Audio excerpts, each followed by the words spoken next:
할렐루야. 성경 1189장 장별로 알아가는 성경 이야기 진행을 맡고 있는 구재숙 목사입니다. 지난 시간 에스라에 이어서 느헤미야 함께 해보도록 하겠습니다. 느헤미야는 52일 만에 극적으로 성벽을 재건한 성벽 재건 이야기입니다. 느헤미야의 핵심 단어는 성벽 재건 52일입니다.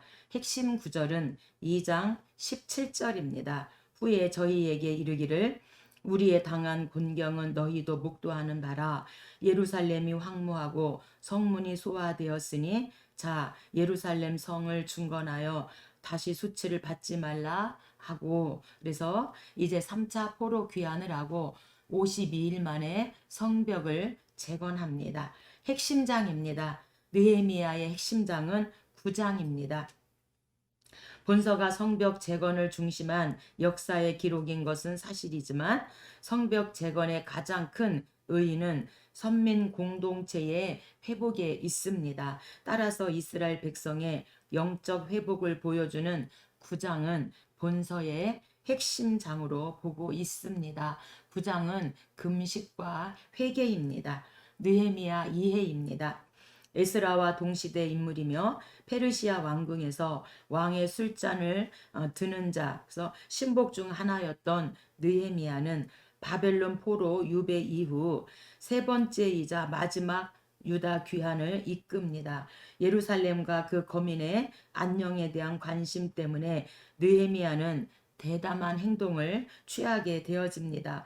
그의 고향으로 돌아가는 것에 대한 허락을 받은 후 느헤미야는 그의 동포들에게 일어나 예루살렘에 무너진 성벽을 건축하자고 도전을 합니다. 밖으로부터의 그 반대, 또 안에 있었던 악습에도 불구하고 이 과업은 52일 만에 완수되는데, 이 놀라운 업적은 심지어 이스라엘의 그 대적들조차 하나님의 능하게 하심으로 말미암은 것이라고 인정을 하게 합니다. 이와는 대도적으로 그렇게 빠른 시일 내에 성벽을 재건했던 하나님의 백성들을 내적으로 부흥시키고 안으로는 개혁을 시키는 일은 느헤미야의 경건한 삶과 지도력 아래 수년 이상 걸렸음을 말씀하고 있습니다. 주제입니다. 느헤미야의 주제는 에스라서가 주로 유다의 종교적 회복을 다루는 반면에 느헤미야는 유다의 정치적, 지리적 초점을 맞추고 있습니다. 에스라는 1차, 2차 포로 귀환을 이끌었고 느헤미야는 3차 포로 귀환을 이끌고 성벽 재건을 52일 만에 하게 되어지죠. 처음 1장에서 7장까지는 예루살렘의 성벽을 재건하는 일에 대해서 말씀하고 있습니다. 그 이유는 예루살렘이 유다의 영적, 정치적 중심이었기 때문에 성벽 없이 예루살렘은 성읍으로 간주하기가 어려웠습니다. 그래서 1장은 민족 기도이고 2장은 3차 포로 귀환이고 3장은 성벽 재건이고 4장은 이제 방해가 일어나고 5장은 백성 불평, 6장은 왕봉 52일이고 7장에서 인구 조사를 하게 되어지는데, 이렇게 1장부터 7장까지가 예루살렘 성벽을 재건하는 일에 대해서 말씀하고 있습니다. 총독으로서의 느헤미야는 또한 강력한 통치력을 확립하는데 에스라와 느헤미야는 함께 협력해서 백성을 영적으로 또는 도덕적으로 세움으로써 회복 사역을 완수하려고 하고 있습니다.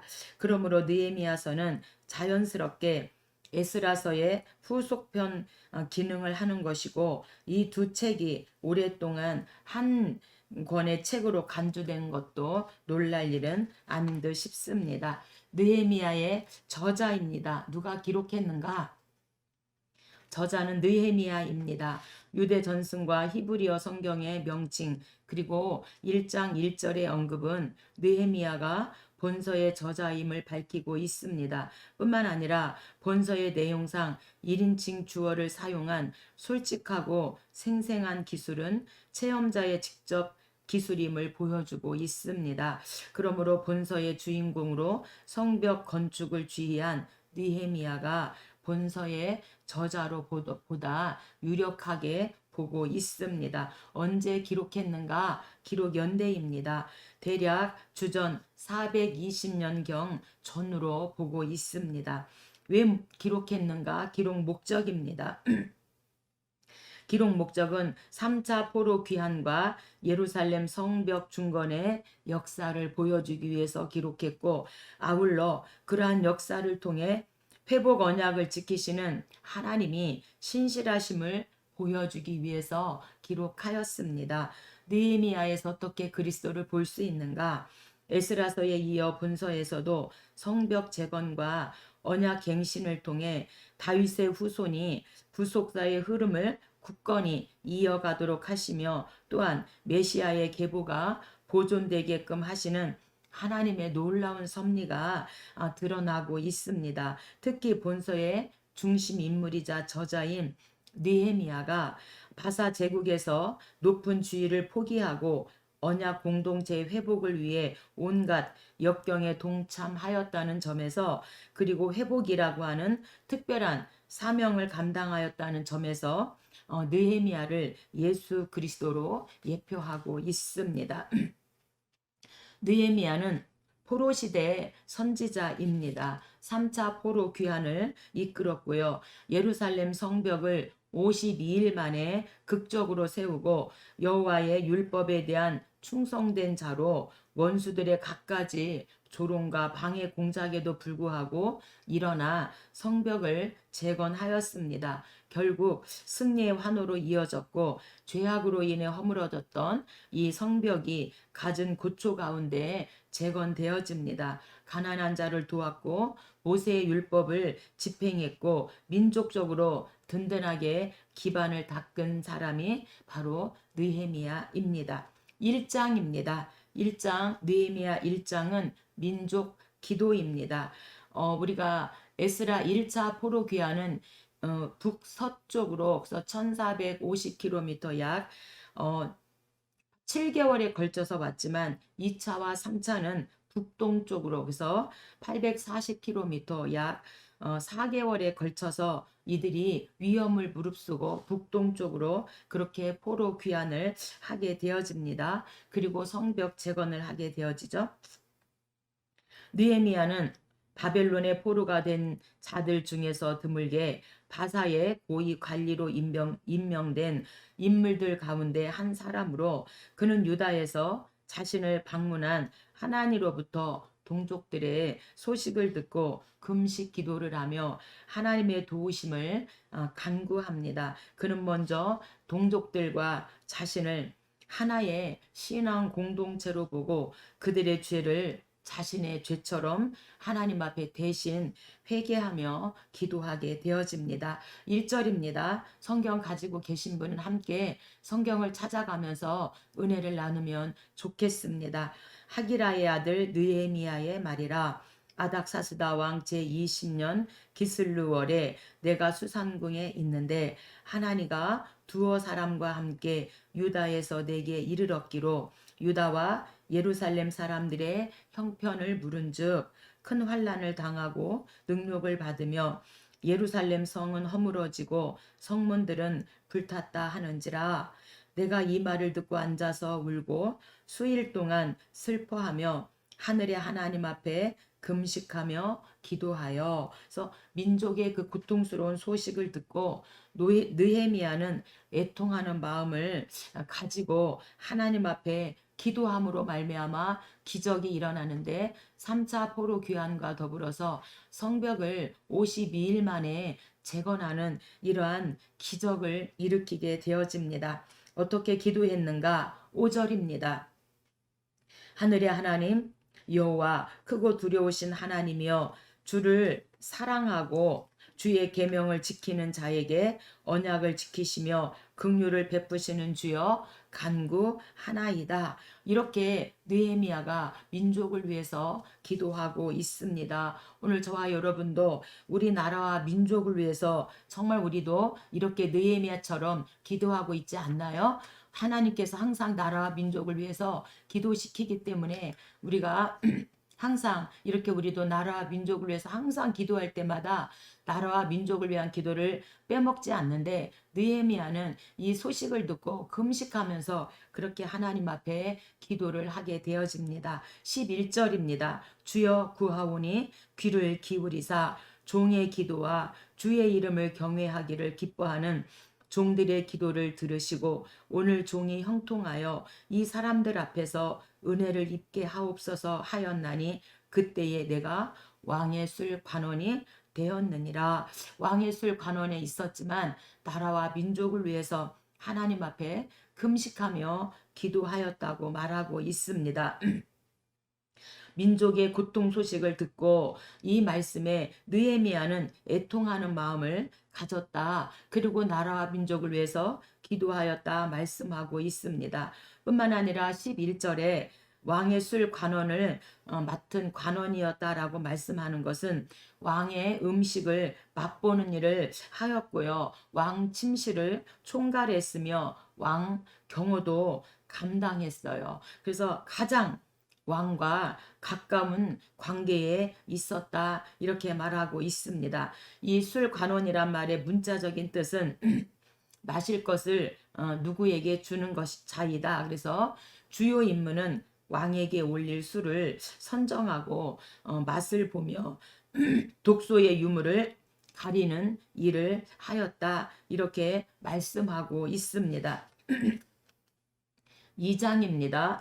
2장은 이제 3차 포로 귀환을 BC 444년에 북동쪽으로 약 4개월에 걸쳐서 위험을 무릅쓰고 이제 3차 포로 귀환을 하게 되어집니다. 느헤미야가 기도한 지 4개월 만에 나라와 민족을 위해서 기도한 지 4개월 만에 하나님은 그의 기도에 응답을 하십니다. 즉 그는 예루살렘 성전 재건과 필요한 물자 공급을 아닥사스다 왕으로부터 허락을 받게 되어집니다. 이에 예루살렘으로 돌아온 느헤미야는 비밀리에 성벽 재건을 위한 사전 답사를 벌입니다. 그는 언약의 궁극적 성취자이신 하나님의 도우심만을 믿고 의지하며 이를 추진해 나아갑니다.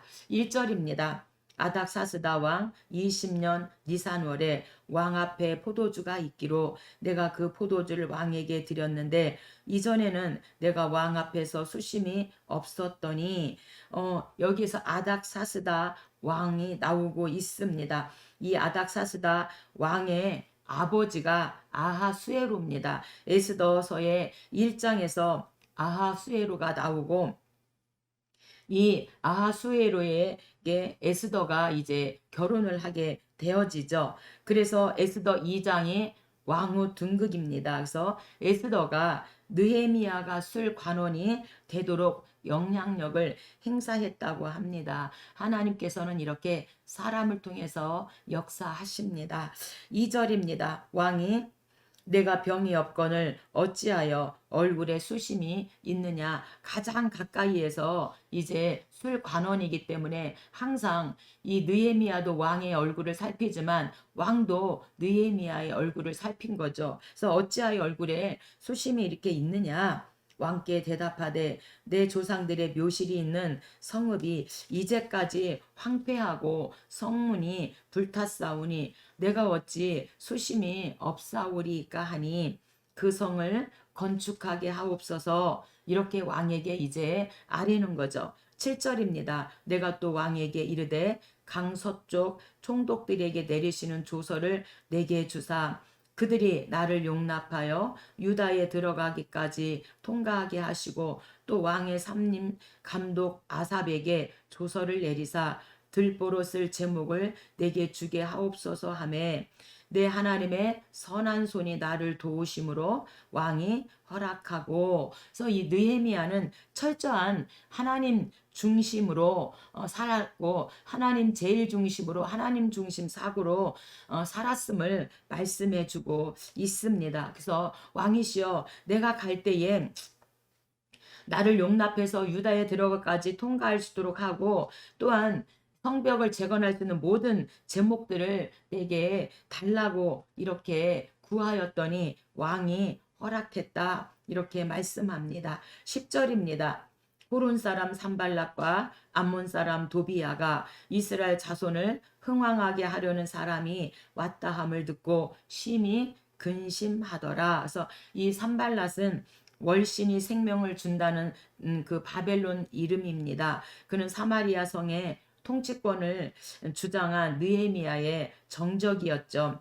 그래서 우리가 주님 뜻대로 살려고 하고 이제 성벽을 재건하려고 하니까 이렇게 산발락과 암몬 사람 도비야가 이제 방해를 하게 되어지죠. 에스라에서도 성전을 재건할 때 방해했는데 성벽을 재건할 때도 이렇게 이들이 나타나서 방해를 합니다. 하지만 하나님 뜻대로 살려고 하면 아무리 이런 사단의 역사와 방해가 있다 할지라도 하나님의 선한 그 도우심이 반드시 우리를 승리하게 해주신다고 하는 사실입니다.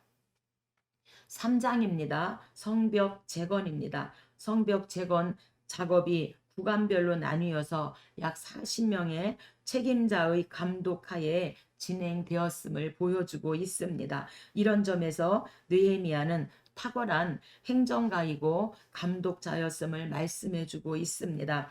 한편 공사 책임자들의 명단을 보면 그들이 주로 사회 증상층 계급이었음을 알 수 있습니다. 그들은 경제적 시간적인 여유가 있었기 때문에 재건 작업에 적극 참여할 수 있었을 것으로 보고 있습니다. 1절입니다.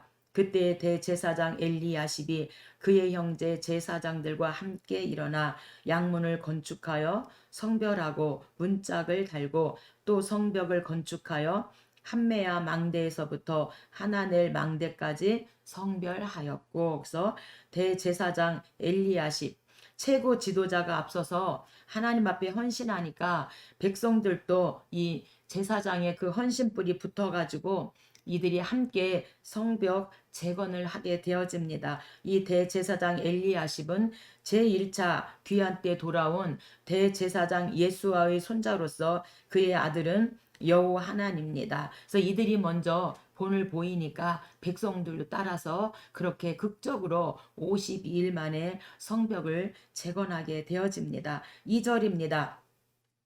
그 다음은 여리고 사람들이 건축하였고 그 다음은 이무리의 아들 삭굴이 건축하였으며 어무는 하스나의 자손들이 건축하여 그 들보를 얹고 문짝을 달고 자물쇠와 빗장을 갖추었고 학고스의 손자 우리아의 아들 무레못이 중수하였고 그 다음은 무세 사벨의 손자 베레가의 아들 무술람이 중수하였고 그 다음은 바나의 아들 사독이 중수하였고 그 다음은 드고와 사람들이 중수하였으나 귀족들은 그들의 주인들의 공사를 분담하지 아니하였으며. 이렇게 귀족들은 이렇게 보고만 있었지 이 공사에 참여하지 않았다. 분담하지 아니하였다. 이렇게 말씀하고 있습니다. 성벽 재건 공로자들 이름을 성경에 기록하여서 남긴 이유는 무엇인가? 헌신 사역을 감당한 자들의 중요성을 강조하기 위해서 이 공로자들의 이름을 일일이 기록했다고 하는 사실입니다.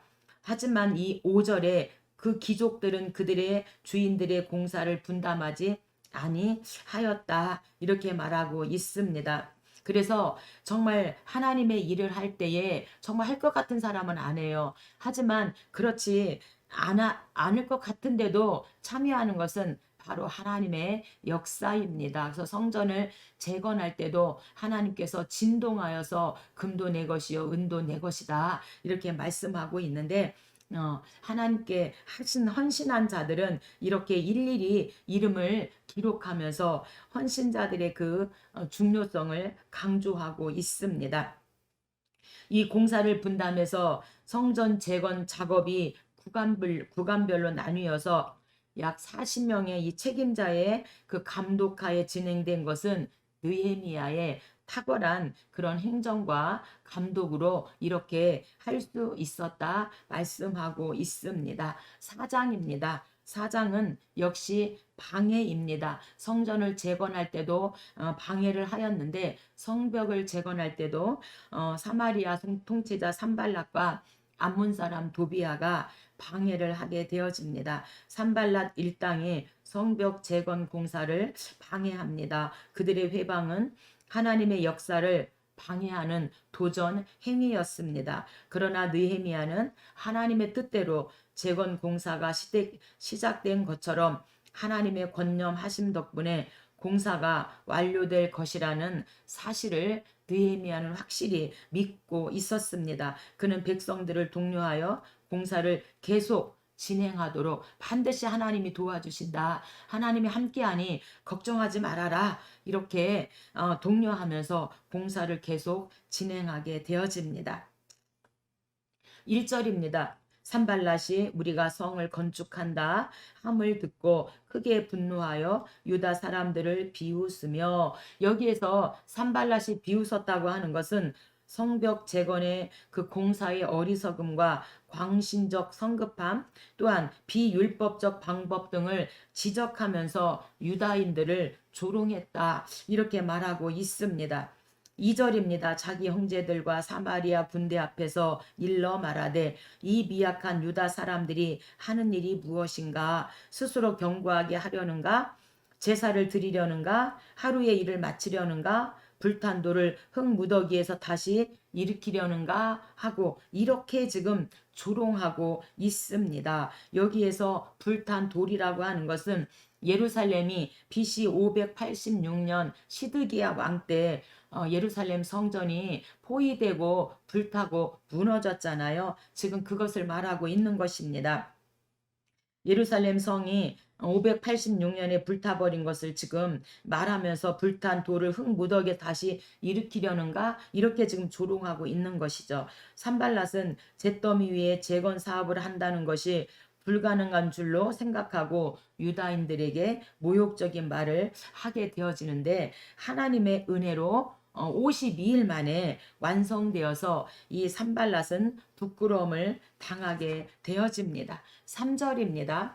암몬 사람 도비아는 그들이 건축하는 돌 성벽은 여우가 올라가도 곧 무너지리라 하더라. 이렇게 지금 산발락과 도비아가 이렇게 조롱하니까 4절입니다. 우리 하나님이여 들으시옵소서. 우리 하나님이여 들으시옵소서. 우리가 업신여김을 당하나이다. 원하건대 그들이 욕하는 것을 자기들의 머리에 돌리사 노략거리가 되어 이방에 사로잡히게 하시고, 이렇게 하나님 앞에 느헤미야가 기도합니다. 7절입니다. 산발락과 도비아와 아라비아 사람들과 암몬 사람들과 아스돗 사람들이 예루살렘 성이 중수되어 그 허물어진 틈이 메꾸어져 간다함을 듣고 심히 분노하여 다 함께 예루살렘으로 가서 치고 그것을 요란하게 하자 하기로. 그래서 원수 사단도 사람을 통해서 역사하는데 우리 하나님도 반드시 사람을 통해서 역사하신다고 하는 사실입니다. 11절입니다. 우리의 원수들은 이르기를 살육하여 역사를 그치게 하리라 하고, 그 원수들의 근처에 거주하는 유다 사람들도 그 각처에서 와서 10번이나 우리에게 말하기를 너희가 우리에게로 와야 하리라 하기로, 하나님이 그들의 꾀를 패하셨으므로 우리가 다 성에 돌아와서 각각 일하였는데. 그래서 이 산발락과 이 도비아 암몬 사람 도비아가 성벽 재건을 방해하려고 막 사람을 죽이고 이렇게 하려고 사람들을 모아왔지만 하나님께서 그들의 그 계략을 패하셨다고 하는 사실입니다. 15절 하나님이 그들의 꾀를 패하셨으므로, 아멘. 하나님이 대적들을 패하시면 되는 줄 믿습니다. 저와 여러분의 삶 가운데서도 하나님이 도와주시고 우리를 괴롭게 하는 대적들을 패하시면 우리가 승리할 수 있다고 하는 사실입니다. 그래서 우리의 삶 속에 하나님의 도우심이 있느냐 없느냐 이것이 중요합니다. 하나님이 함께 하시면 반드시 하나님이 도와주시고 성령님은 가장 가까이에서 우리를 도와주시려고 항상 함께 하시고 있으니 언제나 우리 어려운 문제를 하나님 앞에 기도로 구하면 좋겠습니다. 5장입니다. 백성 불평입니다. 이번에는 이제 내부적인 문제가 뒤따르게 되어집니다. 4장에서는 외부적으로 성벽 재건을 방해하는 이런 대적들이 있었는데 5장에서는 내부적인 문제가 뒤따르게 되어집니다. 백성들이 성벽 재건을 위한 부역에 동원되었기 때문에 생계가 곤란하게 된 것입니다. 하지만 부유층과 지도층의 사람들이 사리 사욕만 채우지 않고 동족의 어려움을 함께 나눈다면 문제는 충분히 해결될 수 있었기 때문에 느헤미야는 개혁 조치를 단행합니다. 1절입니다. 그때에 백성들이 그들의 아내와 함께 크게 부르짖어 그들의 형제인 유다 사람들을 원망하는데 어떤 사람들은 말하기를 지금 불평하는 거죠.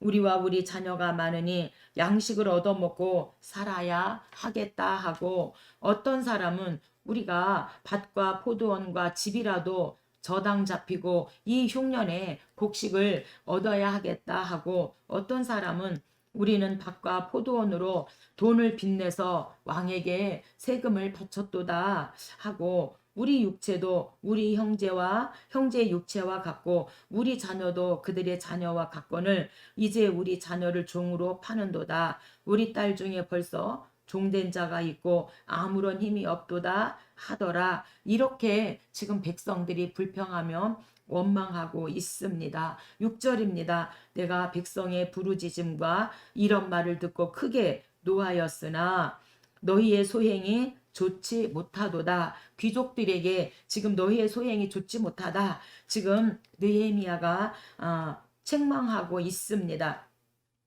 11절입니다. 그런즉 너희는 그들의 밭과 포도원과 감람원과 집이며 너희가 구워준 돈이나 양식이나 새 포도주나 기름의 100분의 1을 돌려보내라 하였더니 그들이 말하기를 우리가 당신의 말씀대로 행하여 돌려보내고 그들에게서 아무것도 요구하지 아니하리이다 하기로 내가 제사장들을 불러 그들에게 그 말대로 행하겠다고 맹세하게 하고 이래서 이 백성들의 불평을 완화시키게 되어집니다. 느헤미야의 말이 즉시 통한 이유는 무엇인가?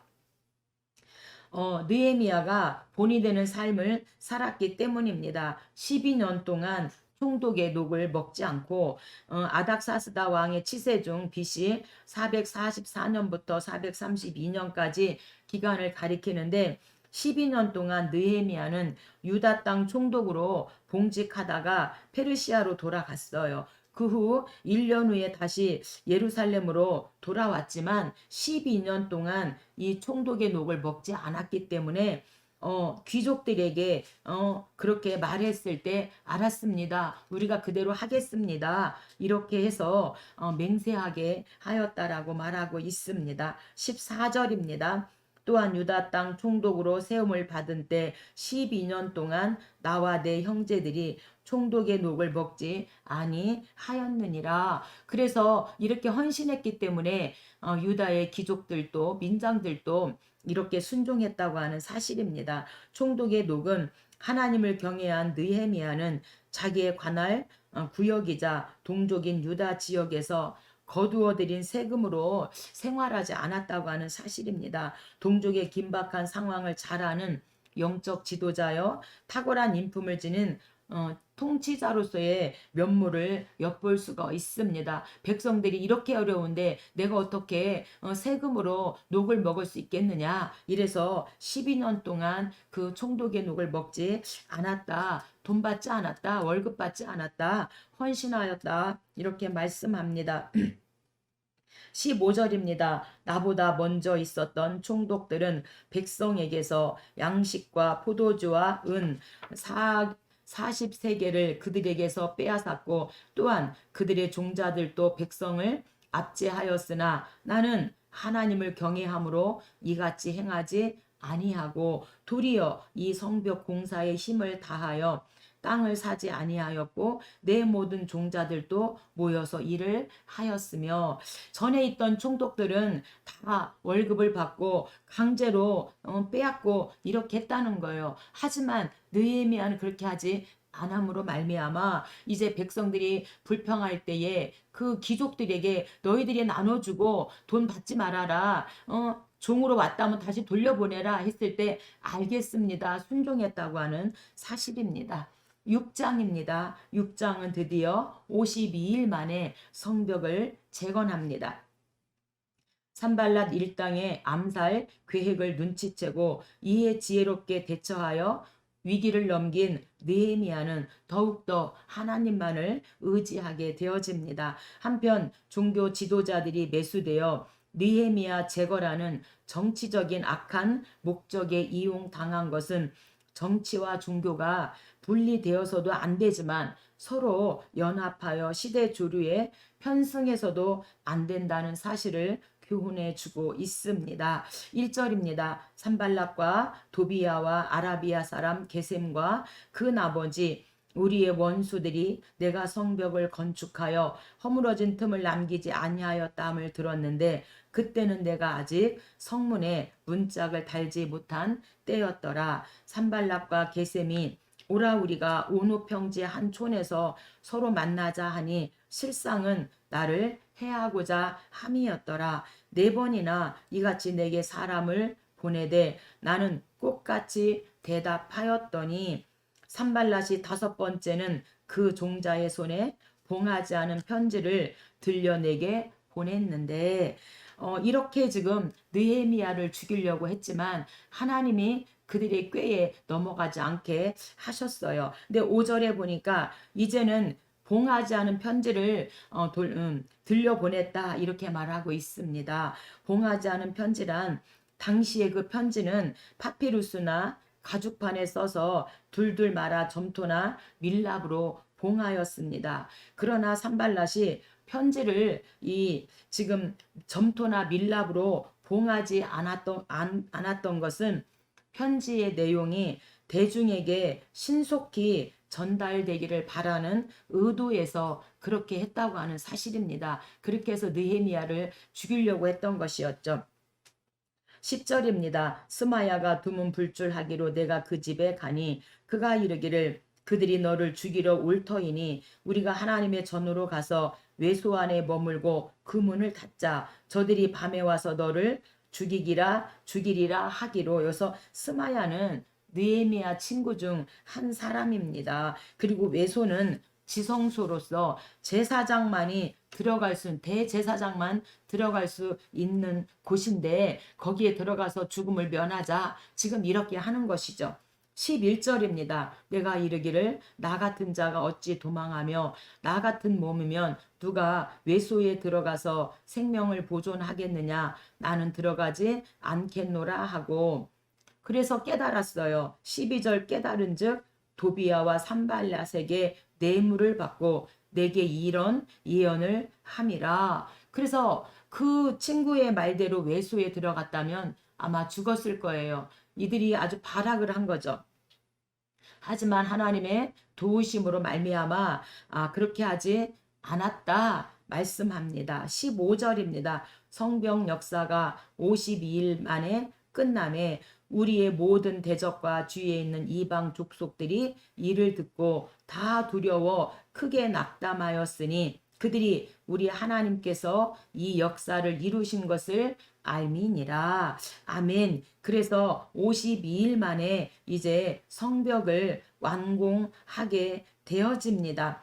그런데 우리가 1차 포로 귀환에서 에스라가 성전을 재건하고 바로 봉헌식을 했어요. 1차 때는. 그런데 3차 때는 이제 1차 70년 만에 돌아왔고 2차는 그 후 80년 만이니까 150년 만에 돌아오게 되어지죠.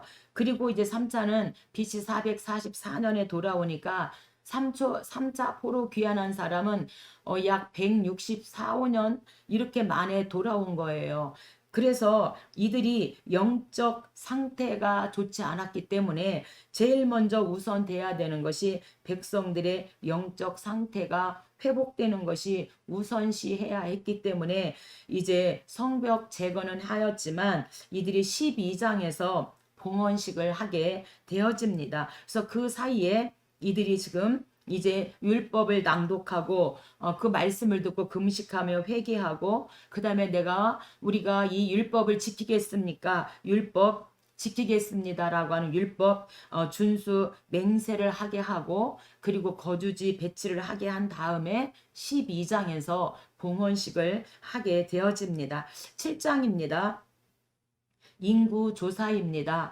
왜 인구 조사하는가? 1차 귀한 자를 조사하게 되어집니다. 성벽 재건 공사는 마무리되었는데 대적들의 위협이 계속되었으므로 느헤미야는 경비 책임자들을 세우고 외곽 지역에 흩어져 살던 백성들을 불러 모아 예루살렘 성읍에 정착하도록 합니다. 본문에 나와 있는 귀한 민들의 그 명단은 1차 포로 귀한 자들의 명단은 이러한 이주 정책을 효과적으로 수행하기 위하여 실시한 인구 조사 결과를 정리하고 기록한 것입니다.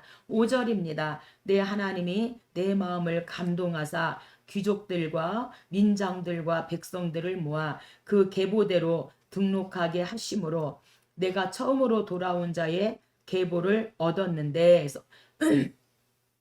처음으로 돌아온 자의 계보가 1차 포로 귀한 자들의 명단이죠. 얻었는데 거기에 기록된 것을 보면 그래서 약 100년 전에 귀환한 1차 귀한 자들 인구 조사를 조사한 목적이 무엇인가?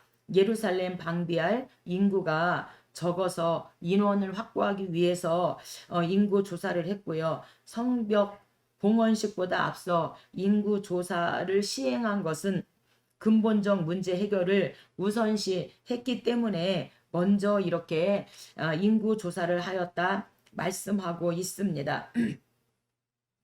8장입니다. 8장은 인구 조사를 하고 이제 에스라가 율법을 낭독합니다. 느헤미야인데 이제 에스라도 도와주는 거죠. 그래서 예루살렘 성을 재건하고 백성들을 정착시킨 일이 일단락되자 느헤미야는 대성회를 열게 되어집니다. 이는 백성들을 영적으로 재각성시키며 하나님의 언약 백성으로서 그분께 순종하는 삶을 다짐하도록 하기 위해서였습니다. 율법 낭독을 통해서 하나님의 말씀을 밝히 깨달은 백성들은 기록된 말씀대로 순종하여 초막절을 지키게 되어집니다. 1절입니다. 이스라엘 자손들이 자기들의 성읍에 거주하였더니 일곱째 달에 이르러 모든 백성이 일제히 수문 앞 광장에 모여 학사 에스라에게 모세의 율법책을 가져오기를 청하매. 그래서 에스라는 대제사장 아론의 16대 손이잖아요. 일곱째 달 초하루에 제사장 에스라가 율법책을 가지고 곧 남자나 여자나 알아들을 만한 모든 사람 앞에 이르러. 그래서 일곱째 달 초하루 날 7월 1일 나팔절 날 이들이 지금 수문 앞 광장에 모여서 부흥 성회를 했다 말씀하고 있습니다. 우리가 사무엘상 7장에도 사무엘이 법궤를 빼앗기고 이제 법궤가 돌아왔을 때 이들이 미스바에 모여서 대각성 회개 운동을 하게 되어지는데 이 느헤미야도 이 수문 앞 광장에 다 모이게 해서 알아들을 만한 남자나 여자에게 이제 율법책을 가지고 하나님의 말씀을 읽어주고 있습니다. 3절입니다.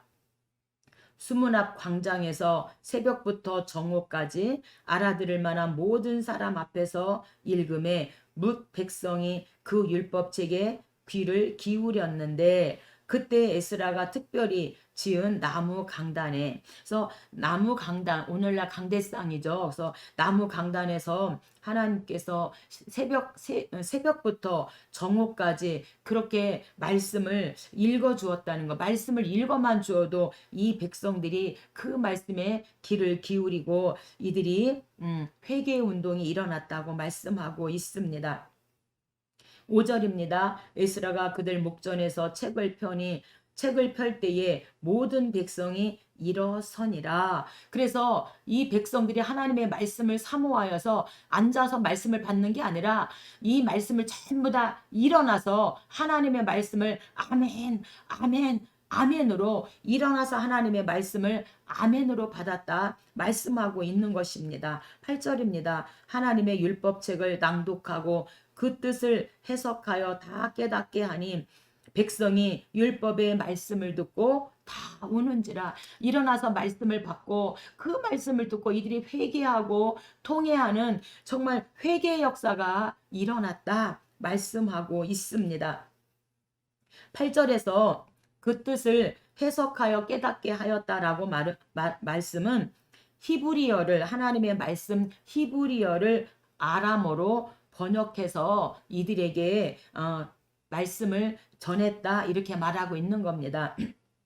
그래서 특히 오경의 그 아람어 번역을 탈굼이라고 하는데, 본래 이성전 시대와 그 이후 회당을 통해 이 탈굼이 구전되어지죠.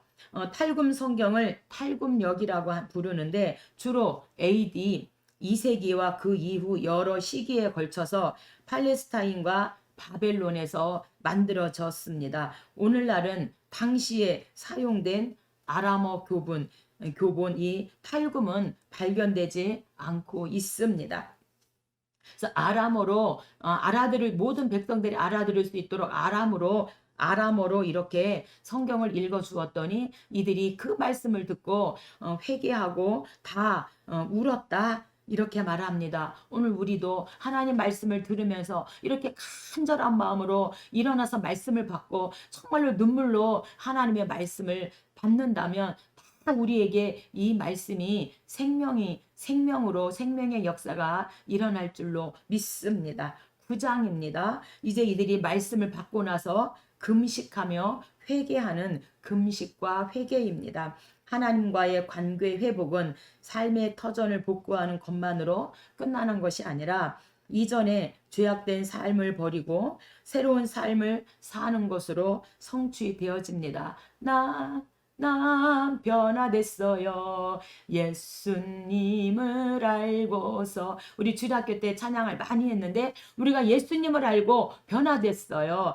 난 변화됐어요. 예수님을 알고서. 이렇게 3차 포로 귀한 이 백성들이 이제 에스라를 통해서, 느헤미야를 통해서 하나님의 말씀을 듣고 이들이 변화되어졌어요. 그래서 울면서 하나님의 말씀을 받고 금식하며 회개하는 구원의 역사, 생명의 역사가, 변화의 역사가 지금 일어나고 있습니다. 율법의 말씀을 밝히 깨달은 유대인들이 초막절을 지키는 데 이어서 금식하며 자신들의 죄를 자복하고 하나님을 경배하며 찬양한 것은 자연스러운 것이 아니고, 오늘날 우리에게도 하나님의 말씀을 받고 이렇게 간절히 받으면 우리 안에서부터 회개의 역사가 일어나게 되어지는 것이죠. 회개의 역사가 일어나면 이제 세상 것보다도 하나님이 더 좋고, 세상보다도 정말 세상이 어떤 것보다도 이제 하나님을 우리가 선택하고 그 하나님을 따라가고 생명이신 하나님을 찬양하게 되어지잖아요.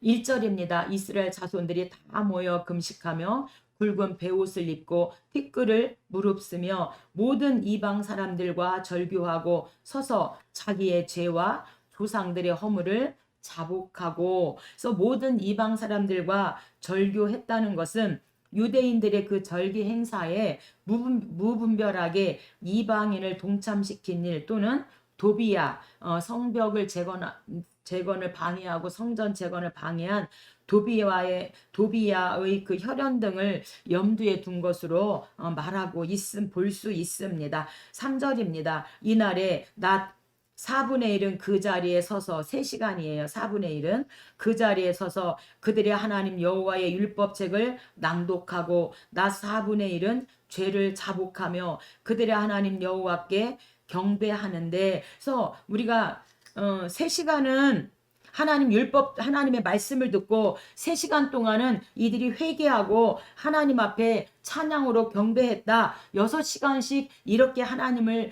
향해서 이들이 말씀을 듣고 기도했다 말씀하고 있습니다. 그래서 하나님의 말씀, 율법책을 낭독했다는 것은 말씀을 들음으로 회개의 역사가 일어나서 이제 그들이 죄를 자복했다. 그래서 하나님 역사에는 말씀이 중심이 돼야 함을 말씀하고 있습니다. 제가 하는 이 사역도 이 말씀을 통해서 이 핵심, 이 장별화라는 성경 이야기를 통해서 하나님의 그 마음을 전달하고자 하는 십자가의 전달자가 되고 싶어서 이렇게 부족하지만 저도 이 사역을 하고 있습니다.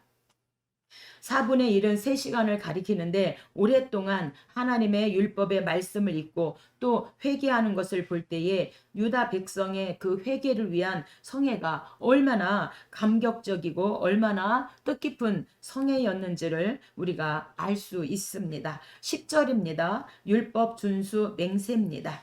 우리가 신명기 4장도 모세가 이제 죽기 2달 전에 120세 죽기 2달 전에 2세대들에게 1차, 2차, 3차 고별 설교를 하는데 그 중에 4장 신명기 4장이 율법 준수입니다. 2세대 너희들이 가나안 땅에 가서 잘 살게 될 때 반드시 하나님 말씀을 지켜 행해야 된다. 너희들이 잘 살게 됐을 때 신명기 8장 절대로 하나님의 그 은혜를 잊으면 안 된다. 하나님의 도우심으로 잘 살게 된 거니 잊지 말라 하나님, 이렇게 누누이 외치고 있습니다. 신명기 7장에서는 절대로 가나안 족속과 혼합해서도 안 된다. 이렇게 외치고 있는데 이들이 이제 말씀을 통해서 이제 우리가 이 하나님의 말씀을 지켜 살겠습니다. 그리고 이들이 맹세하게 되어지는 율법 준수 맹세입니다. 영적 대각성 운동은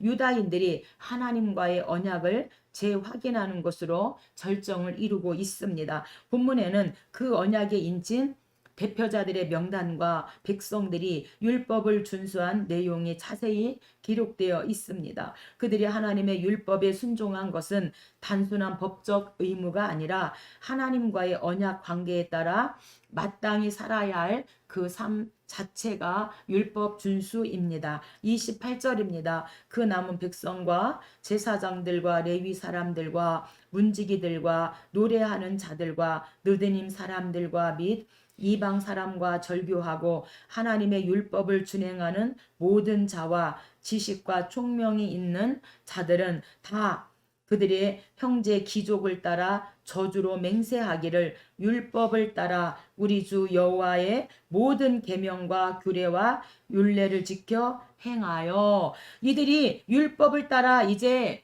살겠습니다. 율법을 지키지 않고 율법대로 살지 않는다면 저희들이 저주받아 마땅합니다. 이렇게 저주로 맹세를 했다는 겁니다. 그래서 저주로 맹세는 맹세한 자가 맹세한 대로 하지 않으면 저주받아 마땅하다는 것입니다. 그래서 강력한 맹세를 이들이 한 것입니다. 그래서 율법은 우리가 출애굽기 20장 10계명이고 율례는 민법 또는 시민법인데 출애굽기 21장 종해방, 살인사건, 과실치사, 출애굽기 22장 손해배상, 출애굽기 23장 3대 절기죠. 무교절, 맥주절, 수장절인데 반드시 이렇게 율례를 지키겠습니다. 규례는 레위기 19장부터 27장까지 제절, 안가서, 거룩한 백성, 제사장 규례, 절기 규례, 안인년 규례, 가나안 규례, 서원 예물 규례. 그래서 법도와 규례와 율례를 우리는 꼭 지켜 살겠습니다. 이들이 맹세로 이렇게 하나님 앞에 율법을 준수하겠다고 약속하고 있는 것입니다. 30절입니다. 우리의 딸들을 이 땅 백성에게 주지 아니하고 우리의 아들을 위하여 그들의 딸들을 데려오지 아니하며, 그래서 이방인과 자폰하지 않겠습니다. 이들이 말씀이 들어가니까 이들의 삶 속에서 영이 새로워지니까 이들의 생활이 새로운 삶으로 변화된 삶으로 바뀌어지게 되어지잖아요. 오늘 저와 여러분도 은혜 받고 나니까 우리의 삶이 정말로 바뀌어지잖아요. 하나님을 위해서 우리가 살기를 다짐하잖아요. 11장입니다. 이들이 이제 은혜 받고 회개하고 나니까 거주지 재배치를 하게 되어집니다. 예루살렘 성읍을 방비하기 위해서 느헤미야는 1차 포로귀환 정착민들에 이어 2차로 이주민들을 모집하고 예루살렘에 정착시킨 것으로 보여집니다. 이런 사실은 예루살렘 성내에 들어와 살게 된 사람들의 명단에서 뒷받침해주고 있습니다. 이 명단은 7장 1차 귀환자들의 명단과 비교해 보면 보다 많은 주민들이 은혜 받고 이들이 성내로 들어온 사실을 알 수 있습니다. 1절입니다. 백성의 지도자들은 예루살렘에 거주하였고 그 남은 백성은 제비 뽑아 10분의 1은 거룩한 성 예루살렘에 거주하고 10분의 9는 다른 성읍에 거주하게 하였으며, 왜 거룩한 성 예루살렘에 거주하는 것을 제비 뽑았는가? 성벽을 재건했고 이 성을 지키는 것은 위험을 무릅쓰는 일이기 때문에, 그래서 제비 뽑는다는 것은 제비를 뽑을 때는 보통 작은 돌멩이나 나무 조각을 사용했습니다. 가끔 화살을 사용하기도 했는데 주로 돌멩이나 나무 조각을 사용해서 제비를 뽑았다고 합니다. 예루살렘에 거주하기를 자원하는 모든 자를 위하여 백성들이 복을 빌었느니라. 그래서 예루살렘에 거주하기를 자원한 10분의 1은 이제 성벽을 지켜야 하기 때문에 위험을 무릅쓰고 있어요. 그래서 백성들이 이들에게 10분의 1, 이 성벽을 지키는 이들에게 복을 빌었다. 생명 위험을 자청한 사람들이기 때문에 이들에게 복을 빌었다. 그래서 이제 성벽을 재건하고 먼저 이들이 회개하고 금식하고 말씀을 통해서 이제 이들이 율법 준수하겠습니다. 이래서 이렇게 하고 그 다음에 이제 거주지를 배치한 다음에 드디어 12장에서 봉헌식을 하게 되어집니다. 본문의 제사장과 레위인들의 명단은 바벨론 포로 생활을 마치고 유다로 귀환한 자들의 목록으로, 이들은 예루살렘은 물론 전국 각지의 유다인들 거주지에 흩어져 거하면서 백성들을 지도하고 그들이 하나님을 섬기도록 도웁니다. 이로써 유다인들은 단순한 민족 공동체가 아닌 신앙 공동체로서의 기능을 회복하게 된 것입니다. 27절입니다. 예루살렘 성벽을 봉헌하게 되니 각처에서 레위 사람들을 찾아 예루살렘으로 데려다가 감사하며 노래하며 재금을 치며 비파와 쑥음을 타며 즐거이 봉헌식을 행하려 하매. 아멘. 그래서 성벽 봉헌식이 이제야 하게 된 이유는 6장에서 완공했는데 왜 이제 했는가? 그것은 백성들 영적 상태가 회복되는 것이 우선 필요했기 때문에, 그리고 예루살렘 거주민이 너무 적었기 때문에 거주지 재배치로 해결하고 이제 말씀을 통해서 회개와 이제 이들이 금식하고 회개하면서 말씀 율법을 준수하겠다는 그런 이제 맹세를 받고 나서 영적 회복을 시킨 다음에 봉헌식을 하게 되어졌습니다. 마지막입니다. 13장입니다. 13장은요. 재범죄, 재개혁입니다.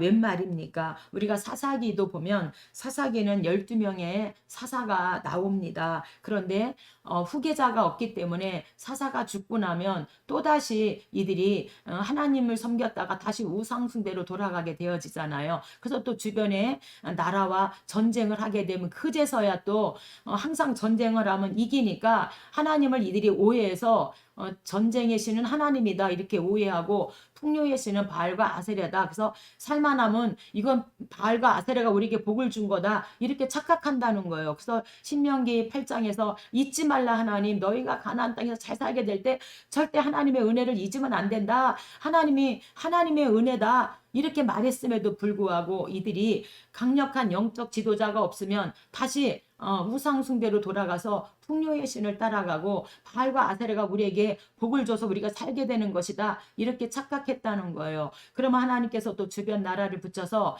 전쟁을 하게 되면 다시 하나님께 돌아와서 하나님 잘못했습니다. 용서해 주세요 하고 다시 우상에서 돌이키게 되어지죠. 그래서 그 전쟁에서 이겨서 이제 이렇게 순환이 되어져요. 사사기가 12번의 이런 사사기의 순환인데 범죄하면 징계가 따르고 징계를 통해서 징계가 전쟁 정도 뭐 전쟁이나 기근 가뭄 이런 거였는데 징계가 오면 이들이 회개하면 다시 하나님이 우리를 구원해 주는데 그래서 우리의 삶도 마찬가지 아닌가요? 우리가 또 때로는 좀 하나님 복을 받으면 또 우리가 교만해져 가지고 또 잠깐 또 이렇게 세상을 또 바라보게 되어지죠.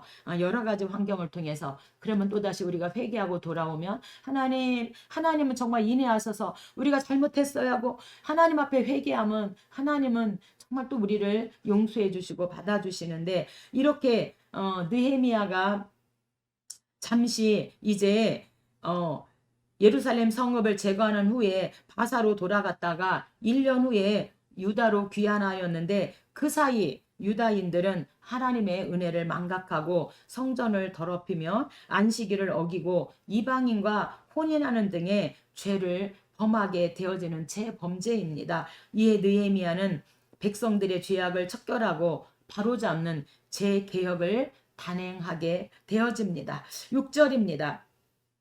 그때는 내가 예루살렘에 있지 아니하였느니라. 바벨론 왕 아덱사스다 32년에 내가 왕에게 나아갔다가 며칠 후에 말미를 청하고 예루살렘에 이르러서야 엘리야십이 도비야를 위하여 하나님의 전뜰에 방을 만든 악한 일을 안지라. 이게 웬일입니까? 엘리야십이 대제사장 아닙니까? 그런데 성벽을 방해한 이 방해자 도비야를 사위로 삼고 하나님의 전뜰에 방을 만들어서 줬다는 거예요.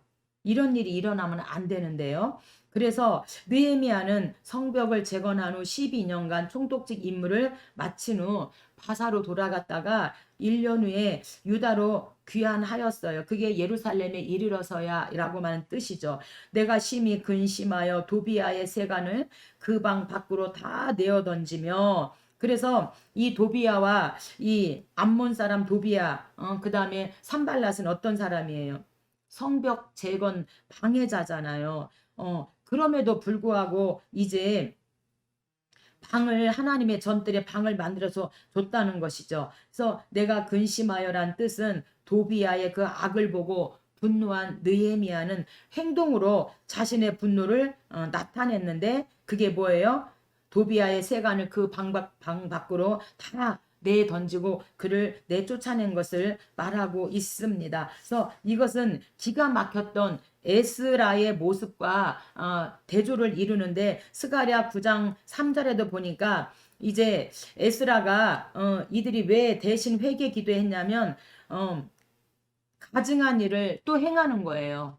성전을 재건하고 이제 복을 받고 사는데 또 가증한 일을 행해서 우상을 섬기는 거죠. 우상으로 돌아간 거. 그때 에스라도 이 일을 듣고 가증한 일을 행하는 백성들의 그 말을 듣고 속옷과 겉옷을 찢고 머리털과 수염을 뜯으면서 기가 막혀서 앉았다. 에스라도 이렇게 말하는데 느헤미야는 너무도 기가 막혀서 이제 도비야의 모든 세간들을 다 방 밖으로 던지면서 이제 내쫓았다. 이렇게 말하고 있습니다. 9절입니다. 명령하여 그 방을 정결하게 하고 내가 또 알아본즉 레위 사람들이 받을 목을 주지 아니하였으므로 그 직무를 행하는 레위 사람들과 노래하는 자들이 각각 자기 밭으로 도망하였기로. 잠시 느헤미야가 그 자리를 빈 사이에 벌써 사단이가 벌써 쳐들어와서 이렇게 하나님을 섬기지 못하도록 이렇게 역사를 하는 것을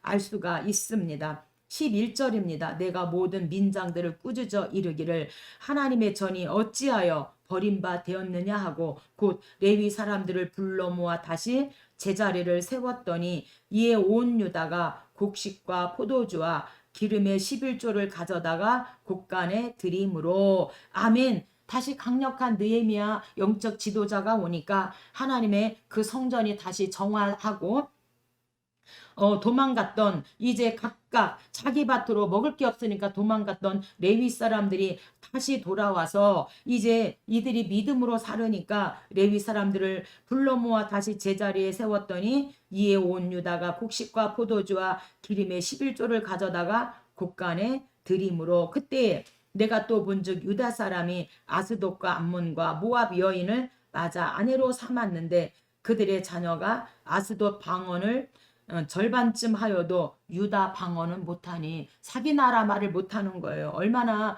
이방인들과 자폰을 하고 이들이 살았기 때문에.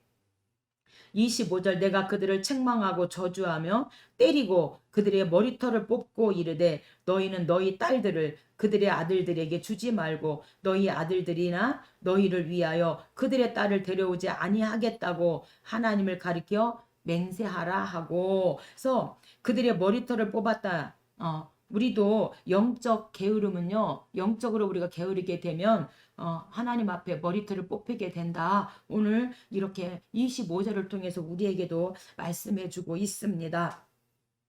26절입니다. 또 이르기를 옛적에 이스라엘 왕 솔로몬이 이 일로 범죄하지 아니하였느냐. 솔로몬이 천명이라고 하는 여자 그 블랙홀에 빠져서 결국에는 하나님이 오셨음에도 하나님의 그 음성을 듣지 않잖아요. 처음에는 1,000번대를 드리면서 나는 아이라 출입할 줄을 모릅니다. 하나님 이 백성을 잘 치리할 수 있도록 이 성전을 잘 건축할 수 있도록 지혜를 주세요. 이렇게 하나님 앞에 구했던 솔로몬이 복을 받고 나니까 1,000명이라고 하는 여자 블랙홀에 빠져가지고 하나님이 찾아오셔서 말씀하는데도 그 말을 듣지 않은 거죠. 그래서 솔로몬이 이 일로 범죄하지 아니하였느냐.